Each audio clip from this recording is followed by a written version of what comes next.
जय हिंद। आज के इस वीडियो में हम लोग 12वीं कक्षा के इतिहास विषय के चैप्टर नंबर 15 पर परिचर्चा करेंगे। चैप्टर नंबर 15 जिसका नाम है भारतीय संविधान का निर्माण। भारतीय संविधान का निर्माण चैप्टर नंबर 15 पर परिचर्चा करेंगे। इस टॉपिक को 2 लेक्चर में चर्चा हम लोग करने वाले हैं। आज के इस वीडियो में हम लोग संविधान सभा की मांग, संविधान सभा का गठन, संविधान सभा की कार्यप्रणाली और संविधान सभा के प्रमुख समितियों के बारे में चर्चा करेंगे और जो टॉपिक बच जाएंगे उसके बारे में चर्चा हम लोग कल करेंगे। तो आइए जानते हैं भारतीय संविधान का निर्माण। तो सबसे पहले ये जानेंगे कि संविधान है क्या, संविधान कहते किसे हैं। तो संविधान कानून का लिखित दस्तावेज है। संविधान कानून का लिखित दस्तावेज है। संविधान कानून का संग्रह है। संविधान कानून का संकलन है। सभी देश अपने यहाँ के शासन व्यवस्था को चलाने के लिए, शासन व्यवस्था की देखरेख के लिए एक कानून की पुस्तक का निर्माण करती है। कानून की उस पुस्तक को ही हम संविधान के नाम से जानते हैं। मतलब संविधान नियमों का एक संकलन है। मन में प्रश्न होगा तो संविधान सभा की मांग शुरुआत कहां से होती है। तो संविधान सभा की मांग सबसे पहले बाल गंगाधर तिलक के द्वारा तैयार किया गया स्वराज विधेयक से हमें मिलता है।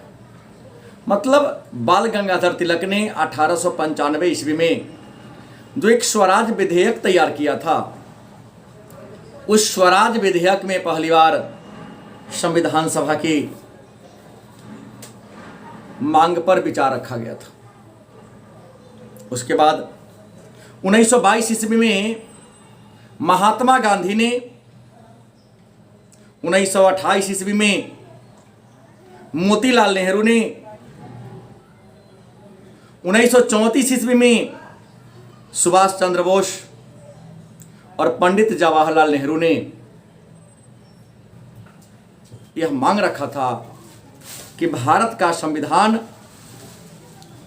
निर्माण करने के लिए, भारत के संविधान को बनाने के लिए एक संविधान सभा का गठन होना चाहिए। उसके बाद 1934 में पहली बार मानवेंद्र नाथ राय ने 1934 ईस्वी में पहली बार, मानवेंद्र राय जो वामपंथी विचारधारा के एक प्रमुख नेता थे, इन्होंने 1934 में पहली बार एक संविधान सभा के गठन पर विचार विमर्श किया था। इसी के आधार पर 1935 में भारतीय राष्ट्रीय कांग्रेस ने आधिकारिक रूप से यह मांग किया था कि भारत के संविधान के निर्माण के लिए एक संविधान सभा होना चाहिए। 1938 ईस्वी में कांग्रेस पार्टी के अध्यक्ष सुभाष चंद्र बोस ने, या सुभाष चंद्र बोस की तरफ से पंडित जवाहरलाल नेहरू ने संविधान कांग्रेस के अधिवेशन में कहा था कि स्वतंत्र भारत के संविधान का निर्माण वयस्क मताधिकार के द्वारा चुने गए प्रतिनिधियों के द्वारा होना चाहिए। इसके बाद 1940 में अंग्रेजों ने पहली बार अगस्त प्रस्ताव के माध्यम से यह कहा था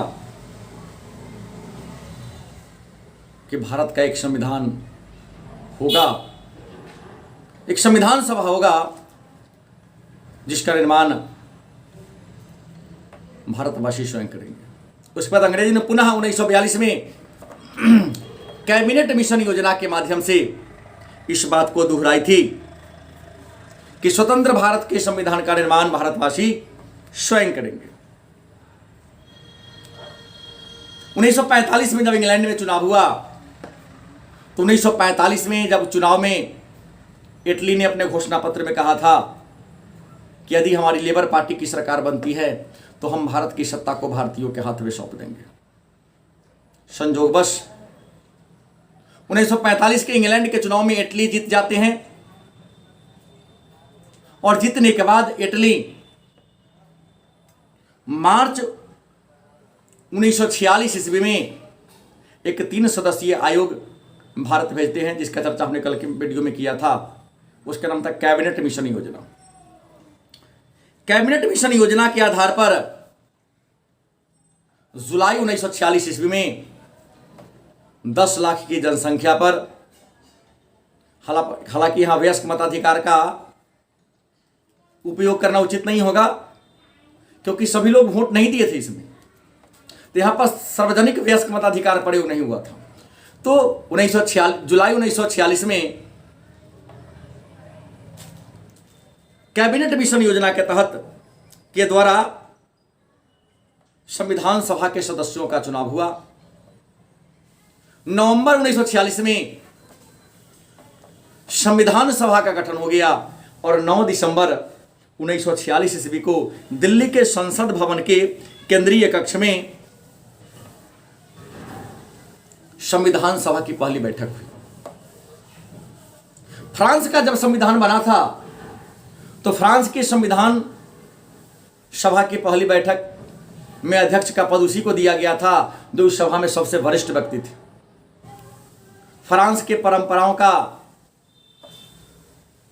अवलोकन करते हुए भारत ने भी संविधान सभा के सबसे वरिष्ठ सदस्य डॉक्टर सच्चिदानंद सिन्हा को संविधान सभा के पहले बैठक की अध्यक्षता करने का जिम्मा सौंपा। इस तरह से संविधान सभा के अस्थायी अध्यक्ष या पहले अध्यक्ष या पहले बैठक की अध्यक्षता डॉक्टर सच्चिदानंद सिन्हा के हाथों में दिया गया। मन में प्रश्न होगा कि संविधान सभा में कितने सदस्यों के निर्वाचन की बात की गई, तो आपको बता दें कि संविधान सभा ने संविधान के निर्माण के लिए 389 सदस्यों के बात किया था। संविधान सभा के लिए कितने सदस्यों का, तो 389 सदस्यों की बात की गई थी, जिसमें 389 में से कुल सदस्य कितने थे 389, इसमें एक 296 सदस्य ब्रिटिश प्रांत के थे।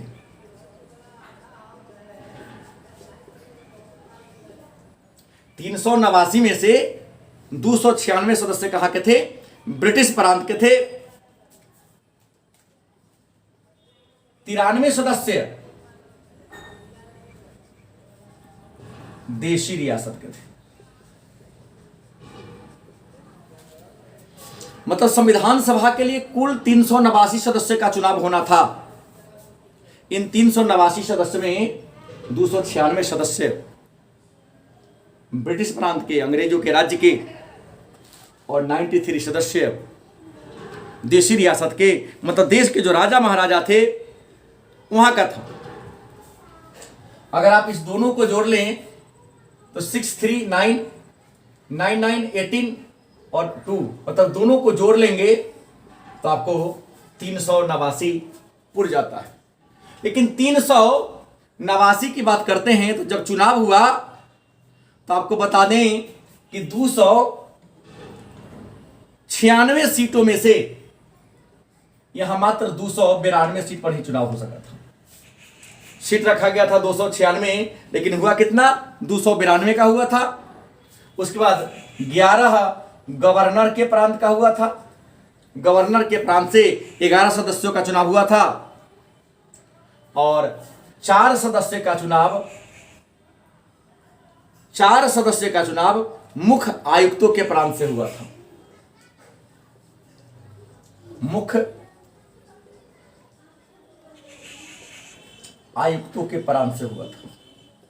याद रखेंगे, 296 में से मात्र 292 का चुनाव हुआ।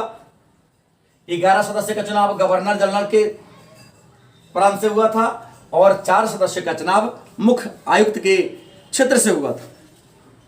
संविधान सभा की एक सदस्य का चुनाव, संविधान सभा में एक सदस्य का चुनाव 10 लाख की जनसंख्या पर किया गया था।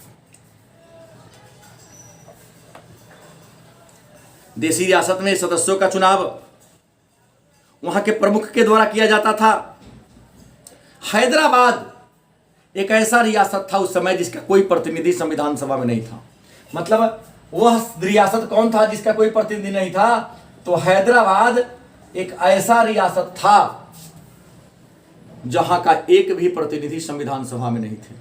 और इससे भी महत्वपूर्ण बात आप जान ले, शायद आप नहीं जानते कि महात्मा गांधी ऐसे व्यक्ति थे जो संविधान सभा के मेंबर नहीं थे।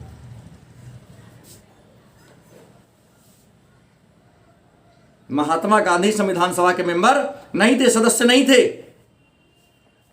संविधान सभा का जब चुनाव हुआ तो आपको बता दें कि 292 सदस्य में 96 सीटों में से संविधान सभा का जब चुनाव हुआ तो कांग्रेस की बात करते हैं तो कांग्रेस के 208 प्रतिनिधि संविधान सभा के लिए चुने गए थे। मतलब 296 में से 208 किस पार्टी के प्रतिनिधि थे? तो कांग्रेस के प्रतिनिधि थे। उसके अलावे मुस्लिम लीग के लिए 93 सदस्य के चुनाव करने की बात आई थी, तो लीग को मुस्लिम लीग को मात्र 73 स्थान मिला था और 15 सीट अन्य को मिला था। अन्य जो दल थे उसको 15 मिला था। चूंकि मुस्लिम लीग को मात्र 93 को सीट दिया गया था। 93 सीट पर मुस्लिम लीग के प्रतिनिधि खड़ा थे, लेकिन 93 में से मात्र 73, मतलब मुस्लिम लीग ने 20 सीट पर नेगेटिव हुआ था, माइनस गया था 20 सीट। 93 सीट मुस्लिम लीग के लिए था, लेकिन 73 पर जीता। इसलिए घोर निराशा हुई। मोहम्मद अली जिन्ना जो मुस्लिम लीग के वरिष्ठ नेता थे, उन्हें घोर निराशा हुई और वह समझ गए कि भारत में रहकर हम अपने राजनीतिक इच्छाओं को शांत नहीं कर सकते। इस तरीके से उनका जितना सीट था उतना सीट पर लीग के प्रतिनिधि नहीं जीते। तो जब 9 दिसंबर 1946 ईस्वी को संविधान सभा की पहली बैठक को याद रखेंगे, संविधान सभा की पहली बैठक 9 दिसंबर 1946 को कहां हुई थी? तो एनडी नई दिल्ली में संसद भवन के केंद्रीय कक्ष में हुई थी। संसद भवन के केंद्रीय कक्ष में 9 दिसंबर 1946 को संविधान सभा की पहली बैठक हुई थी। बिहार के डॉक्टर सच्चिदानंद सिन्हा चूंकि उसमें सबसे वरिष्ठ सदस्य थे, इसलिए उनको संविधान सभा के पहली बैठक की अध्यक्षता करने का जिम्मा सौंपा गया। और ऐसा विचार फ्रांस के संविधान सभा से लिया गया और मुस्लिम लीग ने पहले बैठक का क्या किया था? विरोध किया था, मानने से क्या कर दिया था? इनकार कर दिया था। संविधान सभा के पहली बैठक में अध्यक्ष सहित, अध्यक्ष को छोड़कर 210 होता है, अध्यक्ष सहित 210 प्लस 1, मतलब संविधान सभा के पहली बैठक में 9 दिसंबर 1946 को 211 सदस्य ही शामिल हुए थे। और 11 दिसंबर 1946 को बिहार के डॉक्टर सच्चिदानंद सिन्हा को संविधान सभा का अध्यक्ष चुन लिया गया, अध्यक्ष बना दिया गया। जब डॉक्टर सच्चिदानंद सिन्हा संविधान सभा का अध्यक्ष बन गए तो उसके 2 दिन के बाद 13 दिसंबर 1946 को पंडित जवाहरलाल नेहरू ने उद्देश्य प्रस्ताव पेश किया।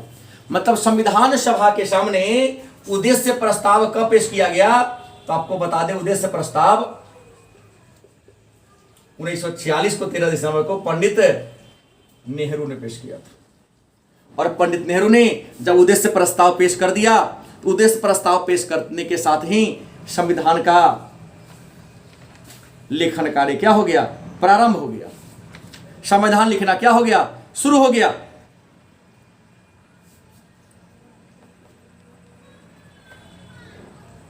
आपको बता दें, संविधान के लिखने के लिए समितियों की बात करते हैं तो संविधान के निर्माण के लिए अनेक सारी समितियों का गठन किया गया था, जिसमें कुछ प्रमुख समिति के बारे में चर्चा हम करेंगे। संविधान लिखना शुरू हो गया 2 वर्ष 11 महीना 18 दिन में, लगभग 3 वर्ष में हमारा संविधान बनकर तैयार हो गया। और भारत का संविधान 26 नवंबर 1949 को बनकर तैयार हो गया और 26 नवंबर 1949 को संविधान के 15 अनुच्छेद को लागू कर दिया गया, कुछ 15 अनुच्छेद को। लेकिन 26 जनवरी 1950 को संविधान को पूर्णतः लागू किया गया। बना 26 नवंबर 1949 को, उसके 2 महीना के बाद पूर्णतः लागू किया गया। इसके पीछे क्या था, ऐतिहासिक कारण था। ऐतिहासिक कारणों से ही हमारा संविधान 26 जनवरी 1950 को लागू किया गया।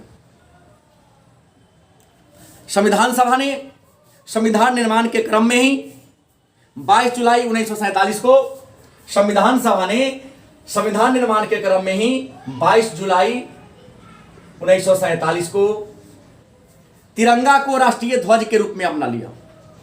तिरंगा को राष्ट्रीय ध्वज के रूप में संविधान सभा ने कब स्वीकार किया, तो 22 जुलाई 1947 को। 24 जनवरी 1950 को 24 जनवरी 1950 को संविधान सभा ने भारत के राष्ट्रगान जन गण मन अधिनायक जय हे भारत भाग्य विधाता को राष्ट्रगान के रूप में स्वीकार कर लिया। और पुनः 24 जनवरी 1950 को ही, मतलब राष्ट्र गान और राष्ट्रगीत, वंदे मातरम, संविधान सभा ने राष्ट्रगान और राष्ट्रगीत, राष्ट्रगान है जनगण मन अधिनायक जय हे भारत भाग्य विधाता, गुरुदेव रविन्द्रनाथ टैगोर ने लिखा, और वंदे मातरम भारत का राष्ट्रगीत है, बंकिम चंद्र चटर्जी ने लिखा है। इसे 24 जनवरी 1950 को संविधान सभा ने क्या कर लिया, स्वीकार कर लिया।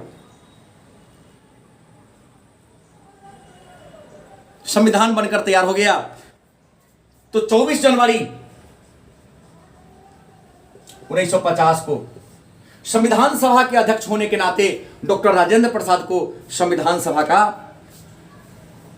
अध्यक्ष होने के नाते उसे भारत का प्रथम राष्ट्रपति मनोनीत कर दिया गया।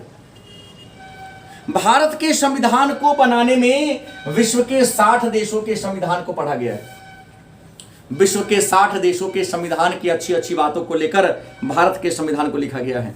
भारत के संविधान पर 114 दिनों तक विचार विमर्श हुआ था।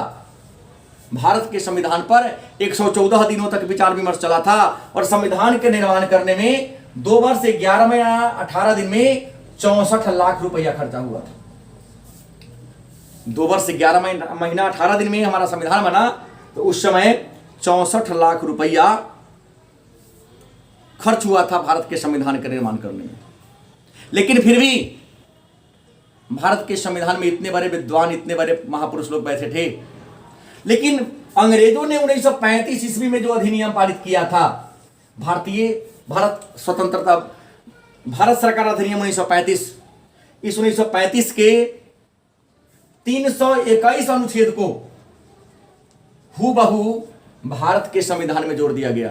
हालांकि 1935 के अधिनियम को पंडित नेहरू ने गुलामी का घोषणा पत्र कहा था, लेकिन बाद में उनके दिमाग में क्या आया, 1935 के 321 अनुच्छेद को भारत के संविधान में हूबहू जोड़ दिया गया। इसलिए कुछ आलोचक भारत के संविधान को उधार का थैला और भानुमति के पिटारा के नाम से जानते हैं। संविधान के निर्माण के लिए तो अनेक सारी समितियां का गठन किया गया। उन अनेक सारी समितियों में जो सबसे ज्यादा महत्वपूर्ण समिति थी, उस समिति का नाम था प्रारूप समिति, ड्राफ्टिंग समिति, मसौदा समिति।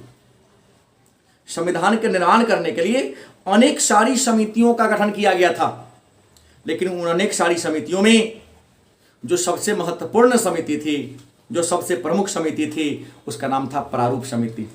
प्रारूप समिति को अंग्रेजी में ड्राफ्टिंग समिति और शुद्ध हिंदी में उसको मसौदा समिति के नाम से जानते हैं। प्रारूप समिति में कुल 7 सदस्य थे, लेकिन इसके अध्यक्ष बाबा साहब भीमराव अंबेडकर थे। तो प्रारूप समिति के अध्यक्ष कौन थे? बाबा साहब भीमराव अंबेडकर थे। और संविधान के प्रारूप को तैयार करने के लिए, संविधान के रूपरेखा को तैयार करने के लिए प्रारूप समिति का गठन 29 अगस्त 1947 को किया गया। संविधान के प्रारूप को तैयार करने के लिए प्रारूप समिति का गठन 29 अगस्त 1947 को किया गया। इसमें 7 सदस्य थे। बाबा साहब भीमराव अंबेडकर इसके क्या थे? अध्यक्ष थे। और बाबा साहब भीमराव अंबेडकर ने संविधान के प्रारूप को संविधान सभा के सामने फरवरी 1948 में पेश किया था। फरवरी 1948 में बाबा साहब ने संविधान के प्रारूप को संविधान सभा के सामने क्या किया था? पेश किया था। अलग बात है कि संविधान का निर्माण करने वाली समिति में संविधान सभा में लगभग 300 मेंबर थे, लेकिन संविधान के निर्माण करने में मात्र 6-7 लोगों ने ही सबसे महत्वपूर्ण भूमिका निभाई थी। मन में प्रश्न होगा कि वे 7 कौन था? 300 में से वह 7 व्यक्ति कौन था जिन्होंने संविधान निर्माण करने के लिए महत्वपूर्ण भूमिका निभाई? तो वे थे पंडित जवाहरलाल नेहरू, सरदार वल्लभ भाई पटेल, राजेंद्र प्रसाद, बाबा साहब भीमराव अंबेडकर, के.एम. मुंशी, अलादी कृष्ण अय्यर, के मुंशी, कृष्ण स्वामी अय्यर, बी.एन. राव। ये 7 ऐसे लोग थे। इन 7 लोग ने ही मिलकर मूल रूप से भारत के संविधान का निर्माण करने में सबसे महत्वपूर्ण भूमिका निभाई थी। बाकी लोग तो मात्र सहयोगी के रूप में काम किए थे। मन में एक प्रश्न होगा, तो भारत के संविधान के निर्माण के लिए जो बनाई गई थी समितियां, वे प्रमुख समितियां कौन थी? तो आप जान लीजिए, भारत के संविधान के लिए, निर्माण के लिए जो समितियां बनाई गई थी, इसमें 2 प्रकार की समितियां थी। कुछ छोटी समितियां थी, कुछ बड़ी समितियां थी। संविधान के निर्माण के लिए जो समितियां बनी थी, इसमें कुछ छोटी समितियां थी और कुछ बड़ी समितियां थी। आइए उन समितियों के बारे में नाम जान ले। पहला था, बड़ी समिति के नाम करते प्रारूप समिति, अध्यक्ष थे बाबा साहब भीमराव अंबेडकर। संघ शक्ति समिति, इसके अध्यक्ष पंडित जवाहरलाल नेहरू थे। संघीय संविधान समिति, इसके अध्यक्ष पंडित जवाहरलाल नेहरू थे। प्रांतीय संविधान समिति, इसके अध्यक्ष सरदार वल्लभ भाई पटेल थे। मौलिक अधिकार, अल्पसंख्यक और जनजातीय क्षेत्र समिति,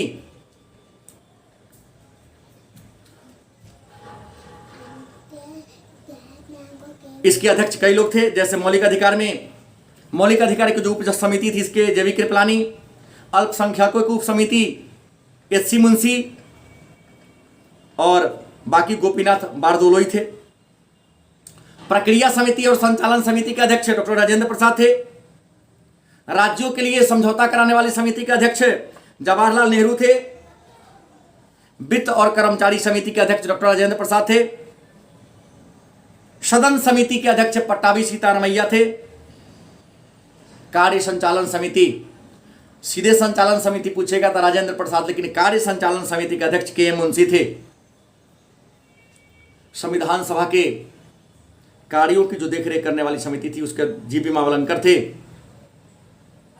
मुख्य आयुक्तों की समिति के अध्यक्ष पट्टाभी सीतारामैया थे। इस तरह से कई ऐसी समितियां थीं जिन समितियों ने मिलकर संविधान के निर्माण के लिए अहम भूमिका निभाई थी।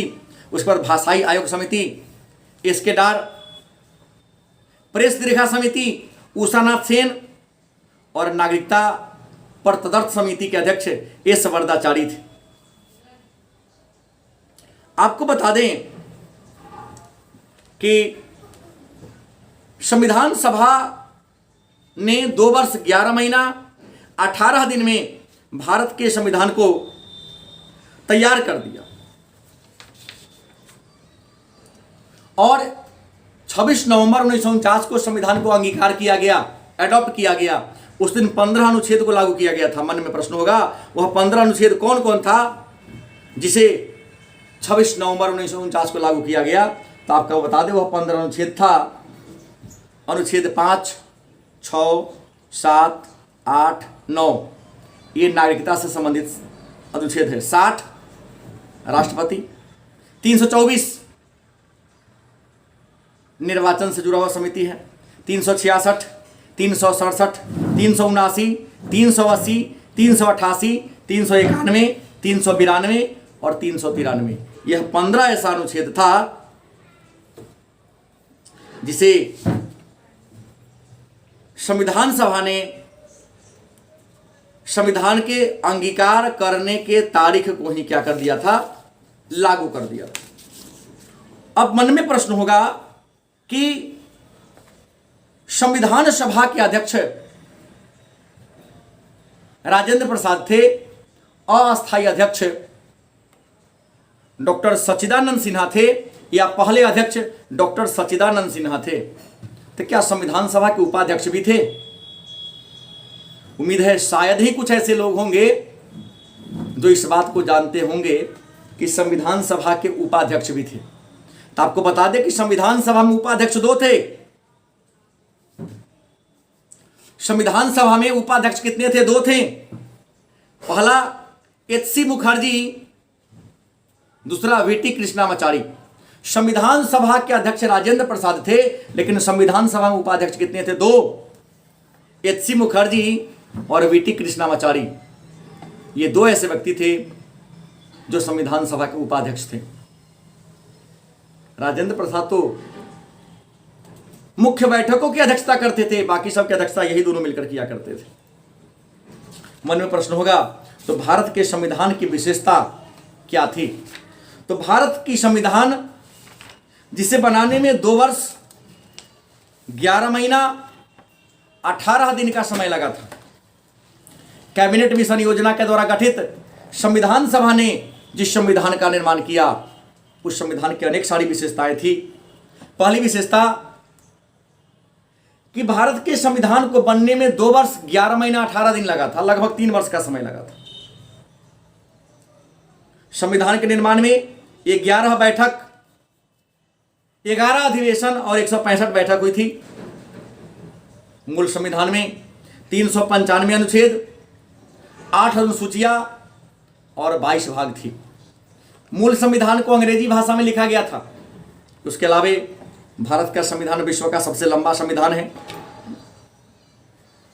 संविधान की प्रस्तावना में भारत को प्रभुत्व संपन्न, समाजवादी, पंथ निरपेक्ष, लोकतांत्रिक गणराज्य और समाजवादी राज्य की स्थापना की गई है। संविधान के द्वारा भारत में संसदीय शासन व्यवस्था को अपनाया गया है। जनता को मौलिक अधिकार प्रदान किए गए हैं। राज्य के नीति निर्देशक तत्व की चर्चा है। नागरिक को मूल अधिकार और मूल कर्तव्य दिया गया है। वयस्क मताधिकार का प्रावधान है। एकल नागरिकता है, स्वतंत्र न्यायपालिका है और लोक कल्याणकारी राज्य की बात की गई है। तो ये भारत के संविधान की मुख्य विशेषताएं हैं, जो शायद विश्व के अन्य देशों के संविधान में ऐसा देखने को नहीं मिलता है। बाकी संविधान के निर्माण में जो विवाद उठे थे या जिन महत्वपूर्ण विषयों पर चर्चा हुई थी, उसके बारे में चर्चा हम लोग कल के वीडियो में करेंगे। धन्यवाद।